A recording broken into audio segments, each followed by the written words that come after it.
구약 성경에 에스더서가 있죠. 그런데 에스더서에는 아주 독특한 특징이 한 가지가 있어요. 그것은 에스더서 전체에 하나님이란 단어는 단 한 번도 등장하지 않는다는 것이죠. 이스라엘 백성 전체가 하만의 음모로 몰살당할 끔찍한 위기에 처했을 때 하늘은 그 어떤 기적도 불기둥도 보여주지 않았어요. 하나님은 그 어떤 일도 하지 않으시는 것처럼 보였죠. 그런데 그 이면에는 말로 설명할 수 없는 일들이 일어나요. 하필이면 이스라엘이 멸망당하기 직전 전날 밤 왕이 마침 불면증에 시달려 잠을 이루지 못해요. 그리고 수많은 궁중의 책 중에 마침 역대일기를 가져오라고 명하게 되죠. 그리고 신하가 아무 페이지나 툭 하고 펼쳐서 읽었는데 마침 모르드게가 왕의 목숨을 구했던 바로 그 기록을 읽게 되는 거예요. 여러분 이것을 우연이라고만 할 수 있을까요? 아니죠. 그저 운이 좋은 우연의 연속이 아니라 이것은 보이지 않는 곳에서 일하시는 하나님의 손 덕분이었죠. 하나님이 당장 내 눈앞에 그리고 내 귀에 대고 말씀하지 않았다라고 해서 하나님이 내버려 두신 것은 절대 아니라는 거예요. 오늘 우리가 읽은 본문의 말씀도 정확히 이것을 설명하고 있는 내용이죠. 요셉의 형들은 요셉을 깜깜한 구덩이에 내던졌어요. 그리고는 동생을 매장해 놓고서는 태연하게 웃어대며 밥을 먹고 있었죠. 이윽고 낯선 이방 상인들에게 마치 짐승을 팔듯이 물건을 팔듯이 은 20세겔에 요셉을 팔아버렸던 거예요. 요셉이라는 한 인격이 그야말로 산산조각 나는 순간이죠. 그런데 여러분, 이 끔찍한 범죄 현장 그 어디에도 요셉의 형제들에게 혹은 요셉에게 말씀하시거나 개입하시는 하나님은 보이지 않잖아요. 우리도 이와 같을 때가 많죠. 불쌍히 여겨 주옵소서라며 100번, 1000번 기도한 것 같은데 오히려 상황은 더 악화되는 것 같은 그래서 마음의 괴로움이 있으시잖아요. 그러나 오늘 우리는 영적인 눈을 뜨고 볼 필요가 있어요. 하나님이 보이지 않으셔도 침묵하셔도 하나님의 보이지 않는 손은 항상 일하고 계신다라는 것을 오늘 말씀을 통해 보이지 않는 하나님의 손에 대한 말씀을 나누면서 힘들고 지쳐 있는 우리에게도 하나님의 위로가 있기를 주님의 이름으로 축원합니다. 여러분 하나님은 언제나 저와 여러분들을 위해 일하심을 믿습니다. 그런데 왜 우리는 하나님의 일하심이 느껴지지 않고 와닿지가 않을까요? 그것은 우리가 보이는 나의 손을 의지하고 있기 때문이에요. 왜 하나님의 일하심이 느껴지지 않는다고요? 나의 손을 내가 의지하고 있기 때문에. 자, 오늘 말씀에서 이것이 어떻게 드러나느냐 하면 먼저 23절의 말씀을 봅시다.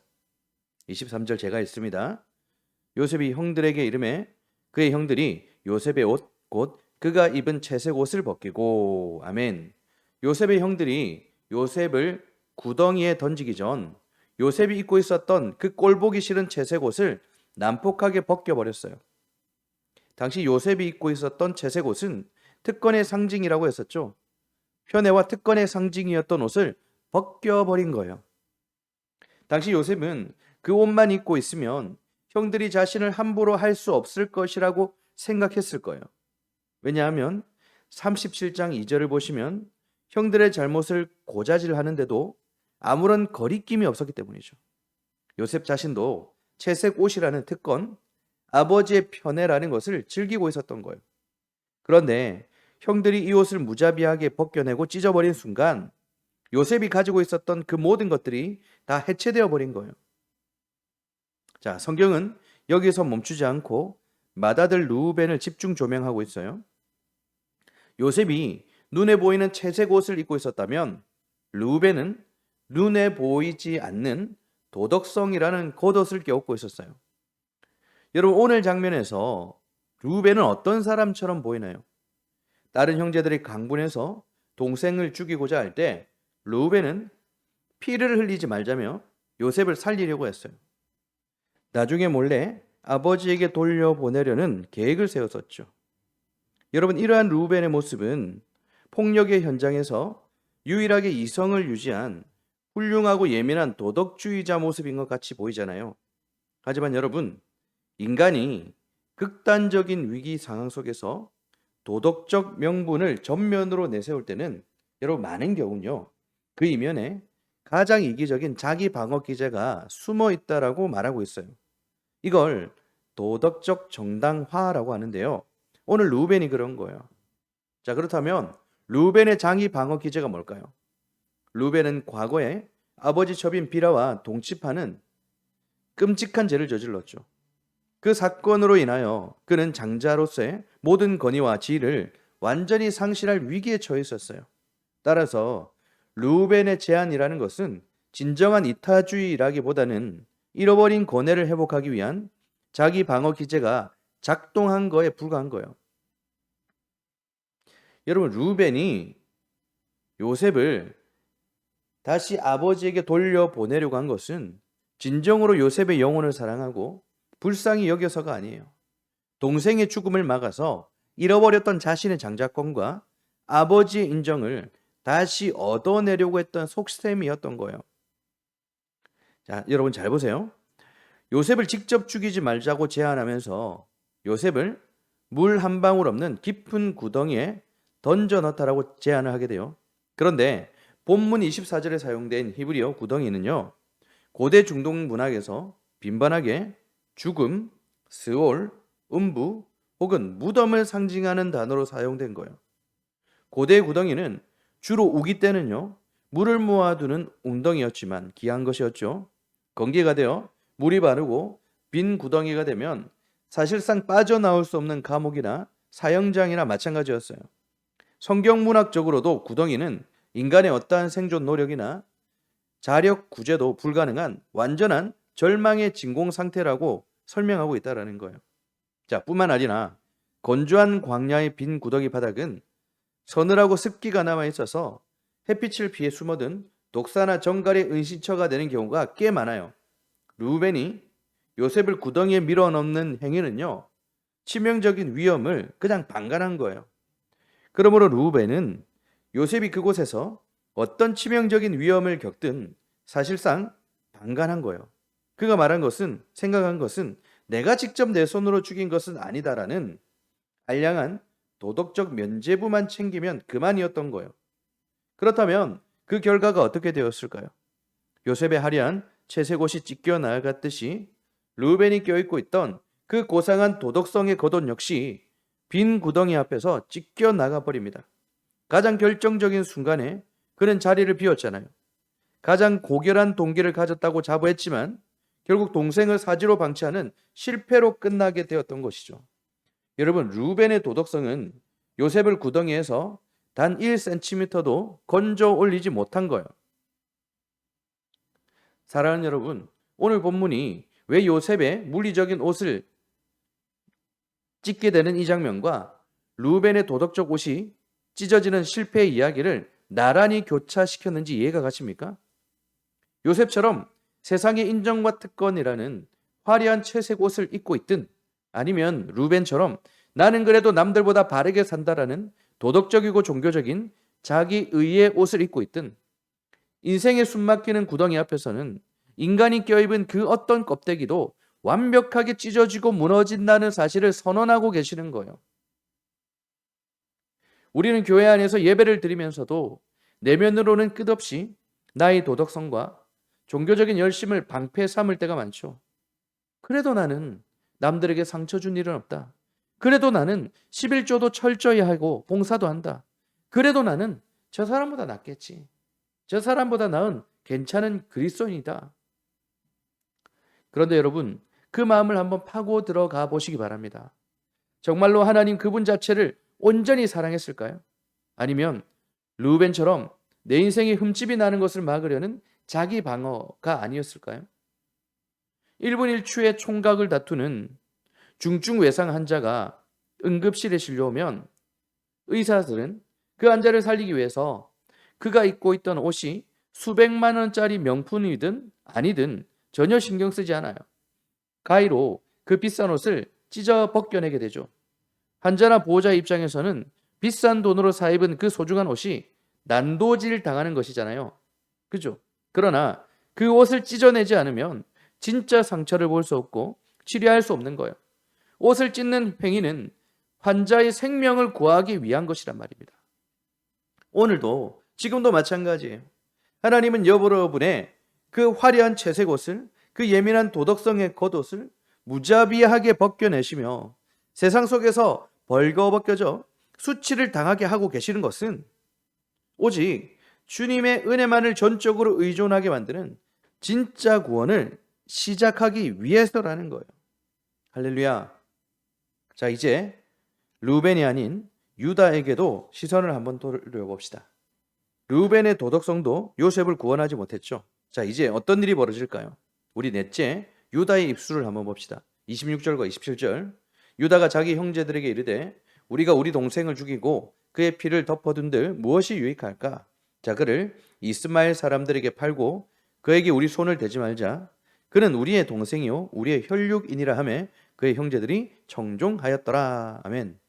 여러분, 지금 유다의 입에서 나온 말이 무엇입니까? 무엇이 유익할까요? 무엇이 유익할까? 이것은 피도 눈물도 없는 말이죠. 루벤은 그래도 명분이라는 게 있었고 도덕한 척이라도 했어요. 그러나 오늘 유다는 다릅니다. 그는 요셉을 구하려는 윤리적 명분도 내세우지 않아요. 그저 밥 먹다가 저 멀리서 이방 상인들이 지나가는 것을 보고서는 머릿속으로 계산한 거예요. 죽여버리면 남는 게 아무것도 없잖아. 차라리 저 상인들에게 팔아서 돈이라도 챙겨야지. 결국 유다의 말대로 은 20세겔에 요셉을 팔아버립니다. 당시 건장한 성인 노예 값이 은 30세겔이었어요.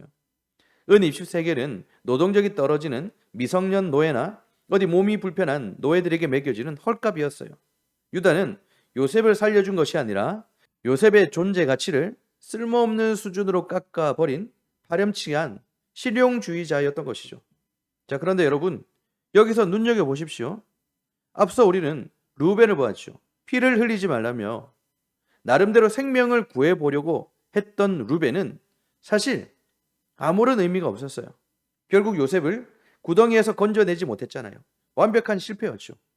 그런데 이윤이라도 남기려고 요셉을 팔아넘긴 이 악독한 유다의 이기적인 탐욕이 놀랍게도 요셉의 목숨을 건져내어 그를 애굽이라는 구원의 무대로 살려보내는 가장 결정적인 통로가 되어버렸지 않습니까?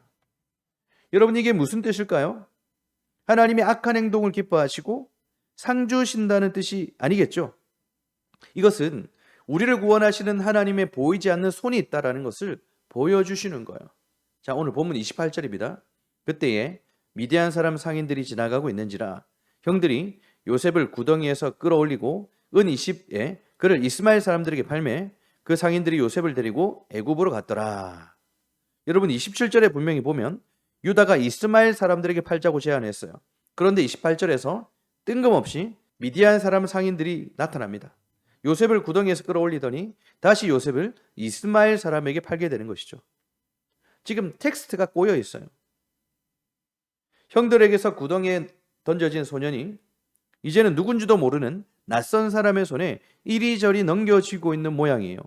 미디안 상인인지 이스마엘 상인인지 누가 나를 돈 주고 샀는지 내가 지금 어디로 끌려가는지 모르는 완벽한 혼돈의 상태인 것이죠. 요셉은 이 가정에서 그 어떤 인격적인 대우도 받지 못한 채 마치 화물 택배처럼 넘겨지고 있는 모습이에요.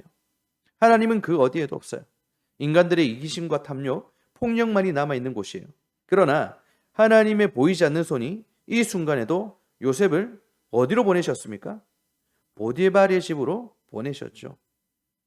형들이 요셉을 구덩이에 던지고 노예로 팔아버린 이 끔찍한 범죄는 요셉 개인의 인생으로 보면 완전히 길을 잃어버린 돌이킬 수 없는 절망이었어요. 하지만 우리 하나님의 주권적 섭리라는 렌즈를 통해서 보게 되면요, 하나님은 요셉을 싣고 가는 그 낯선 상인의 마차를 통해서 요셉을 노예로 썩게 만드는 절망으로 이끌고 가시는 것이 아니라 훗날 흉년으로 굶어 죽어갈 온 세상을 구원하기 위해 예비하신 총리의 자리를 위한 하나님의 계획 안에서 이루어지고 있었던 일이라는 거예요. 사랑하는 여러분, 여러분의 삶을 엉망으로 만들어버린 그 유다 같은 사람이 누구일까요? 나의 약점을 이용해서 자신의 이익을 챙기고 나를 구덩이에 밀어넣고 팔아넘긴 그 사람 때문에 여러분 밤을 지새우고 계십니까? 내 인생은 끝났다? 돌이킬 수 없다? 단정하고 포기하셨을까요? 그 사람이 여러분들의 인생에 티끌 만한 영향을 줄 수 있을까요? 아니죠. 하나님은 지금 이 순간에도 침묵하고 계신 것이 아니라 여러분의 무너지고 깨진 현실 한가운데서 여러분의 그 억울함과 슬픔, 심지어 여러분의 제약과 실패마저도 재료로 긁어 모아서 용광로에 집어넣고 계시는 거예요. 그리고는 우리가 생각하지도 못하는 작품을 만들고 계신다라는 것입니다. 말씀을 맺겠습니다. 요셉을 은 20세겔에 팔아넘긴 유다의 악독함을 보면서 우리는 필연적으로 신약 성경에 등장하는 또 다른 유다를 떠올리게 됩니다. 요셉의 형 유다가 은 20세겔의 동생을 팔았듯이 훗날 가룟 유다는 참된 요셉이신 예수님을 은 30세겔에 팔아넘겨 버렸어요. 인간이 저지를 수 있는 가장 비열한 배신이었죠. 하나님의 아들이 십자가라는 사형틀에 매달렸을 때 하늘은 또다시 숨이 막힐 듯 침묵했죠. 하지만 여러분, 하나님은 바로 그 악함의 절정인 십자가를 통해서 온 인류의 구원을 완성하시지 않았습니까? 우리가 빠져야 될 그 가장 깊고 참혹한 죽음의 구덩이에 죄 없으신 예수님께서 하늘의 찬란한 채색 옷을 벗어 던지시고는 우리를 대신하여 그 구덩이에 몸을 밀어 넣으셨던 것이죠. 예수님이 완전히 버림을 당하시며 그 무덤 밑바닥까지 내려가셨기 때문에 오늘 우리는 인생의 그 어떤 구덩이에도 영광스러운 생명의 빛으로 끌어올려질 수 있는 절대적인 희망을 가지고 있는 거예요. 사랑하는 여러분, 여러분의 속마음 깊은 곳에 아직도 해결되지 않는 억울함이 있습니까? 그렇다면 오늘 이 십자가의 희망을 붙들고 구체적인 믿음의 행동을 시작하시기 바랍니다. 하나님이 나와 함께 하신다. 하나님이 내 인생을 새롭게 빚고 계신다. 분명하게 여러분이 선포하시기 바랍니다. 바로 그때에 찢어진 상처 틈새로 그리스도의 은혜가 스며들며 세상이 결코 빼앗을 수 없는 자유와 평강이 여러분의 심령을 채우게 될 줄로 믿습니다. 이 땅의 어둠 뒤에는 반드시 주님의 빛이 옵니다. 절망의 음성이 여러분의 영혼을 갉아먹으려 할 때마다 침묵 속에서도 지지 않고 일하시는 하나님의 손길을 찬양하십시오. 너는 곧 새로운 날을 보리라 약속처럼 절망 속에서도 하나님은 새로운 길을 예비하실 줄 믿습니다. 이러한 희망이 여러분의 그 눈물 나는 구덩이를 맑고 투명한 생명의 우물로 완벽하게 바꾸어 내시기를 우리 주님의 이름으로 축원합니다. 함께 말씀을 생각하며 기도하는 시간을 가집시다.